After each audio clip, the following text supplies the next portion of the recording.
মধ্যপ্রাচ্য জুড়ে চলমান সংঘাতের প্রভাবে বৈশ্বিক জ্বালানি বাজারে অস্থিরতা তৈরি হয়েছে, যার প্রভাব পড়েছে বিভিন্ন দেশের ওপর। বিশ্বের প্রায় ৮০টি দেশে ইতিমধ্যেই তেলের দাম বেড়েছে।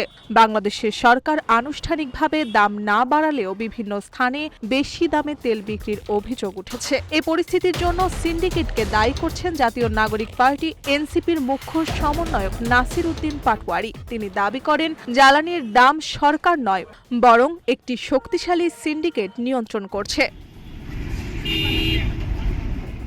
একই ইস্যুতে মত দিয়েছেন বৈষম্য বিরোধী ছাত্র আন্দোলনের সাবেক নেতা খান তালাত মাহমুদ। তিনি বলেন, দেশে এখনো তেলের প্রকৃত সংকট সৃষ্টি হয়নি, তবে পাম্পগুলোতে দীর্ঘ লাইন এবং ভোগান্তি রহস্যজনক। তার মতে, প্রতিদিন দেশে প্রায় ১৩ থেকে ১৪ লাখ লিটার অকটেনের চাহিদা রয়েছে, যার ৮০% দেশীয়ভাবে উৎপাদিত হয়। পেট্রোলের ক্ষেত্রেও শতভাগ উৎপাদন দেশেই হয়।